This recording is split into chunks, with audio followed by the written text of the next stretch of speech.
Probably standards. I'll get Peter Boyd to answer my executive manager standards, might be a better answer to the actual regulation changes.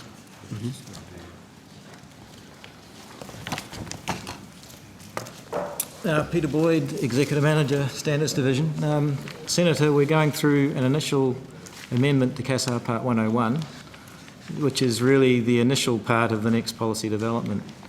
The regulation has been in place for quite some time. In fact, it was the first in the world, or not the worst in the world, the first, to the extent that other countries are just catching up to where we were with that 10 years ago. This First Amendment clears up some nomenclature issues to do with modernising the words, but also looks at risk-basing some of the categories of RPA. So that is due for making very shortly, within the next quarter. And after that, we'll be looking with the subcommittee of the SCC, the Standards Consultative Committee, the next policy development stage, taking into account large RPA, the certification aspects for the vehicle, and all of the other, I suppose, innovations that are coming through in that unmanned sector. Given the sector that the Director mentioned of the people who can buy directly from a point of sale, whether it's through eBay or from a shop, and they have a piece of cardboard that explains the rationale behind CASA's regulation, and yet you've only got to go to YouTube, you can see multiple examples of where that is flagrantly breached, as well as the high profile of near-miss type examples. I guess what I'm particularly keen to understand is what concrete steps is CASA taking, whether it's part of your formal regulatory reform or interim steps, to protect both the travelling public and professional aviators who are flying airwork and EMS and other operations, firefighting, who are impacted by the operation of these unmanned systems, often by amateurs. Yes, Senator, it is very difficult for us, obviously, to police any regulations that's particularly to do with unmanned vehicles that might be more the model aircraft or designed for leisure flight. And I would say the vast majority of those incidents that you see occasionally in the press are not commercial operators, that are more the, as you mentioned, you get the package for Christmas and you go flying with it. In our redevelopment of the regulations, we'll be looking at those sorts of operators, if you like, or people using remotely controlled vehicles for leisure, and what we can do to protect people on the ground and other airspace users. I guess my question, Mr. Boyd, is have you actually done a risk assessment based on the proliferation of these devices, on the near misses, on the evidence on YouTube, about the rising probability of an incident, and what steps have you taken outside of your normal regulatory reform process to perhaps advise government that, you know, whether it's through restricting sales, whether it's through, you know, changing import requirements for people who want to import these devices, are there other steps that you've done to try and understand, quantify the risk and suggest ways forward? Because the regulatory reform process, as you well know, is a long and drawn-out process in an environment that is changing very dynamically. Yes, Senator. And what we have done is the risk analysis around the various sizes of remote vehicles, mainly on the commercial side of RPA. But those sorts of analysis obviously apply across the board, whether it's for commercial use or not. So it's to do with the collision risk, it's to do with the harm to people on the ground, depending on weight and inertia and energy of the vehicles that are operating. So we have done that particular work. That will then underpin where we go with our next set of arrangements, if you like, for both sectors, whether it's commercial or for leisure.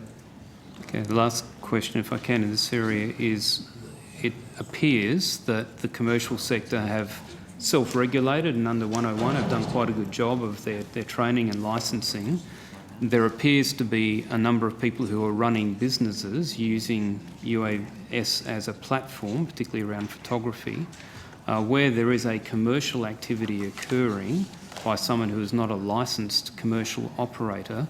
Are you taking any enforcement action in those spaces? Yeah, Senator, that's probably not a question for me, but I'm sure when we find out, we do, and we have, but that's probably more... Can I ask you to take that on notice then? I'd be interested to know what positive steps either you've taken, if it's within your remit, Or if you don't believe you have the head of power to take action, what advice have you provided to government so that collectively government can take an appropriate response? Yeah, we'll take that on notice, if I understand the question correctly, Senator, and we'll work on getting you an answer for that. But I think it comes down to we can only enforce what we become aware of in regards to violations. We're not out everywhere, we can't be policing everything, so we do rely on the information being provided to us. Sure, understand that. And I will ask you to take this on notice. Since the committee last met with you in estimates, the AAT has handed down its hearing in the case of Mr John O'Brien with regard to colour vision deficiency. CASA lost that case. Mr O'Brien has been given the privileges of exercising the airline transport pilot's licence on the basis that he has had a safe flying history as a co-pilot, and they don't anticipate any increase in risk to the travelling public or others with him exercising the privileges of being a captain. I'd be interested in your answer on notice on how you plan to move forward with this issue, in that this is twice now that the AAT has found against the CASA position.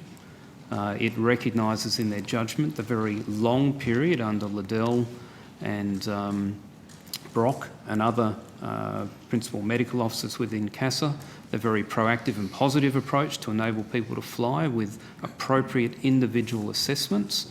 And I guess I'd like for you to come back to the committee and explain on how you plan to respond to this judgment, not just with Mr O'Brien as an individual, but the lessons, the very clear statements that came out of the AAT around their concerns about the broad application of the CAD test and the fact that essentially each individual should be given the opportunity to demonstrate their competence and safety regardless of the clinical diagnosis of CVD that may be identified through various forms of testing. Senator, you quite correctly identified that we've only just received the response in regards to Mr O'Brien from the AAT. We still have, there's time for us to appeal that response, and we will provide the information you've requested in regards to that. But I would state that the AAT response was in regards to Mr O'Brien, and they did say it was in regards to Mr O'Brien only.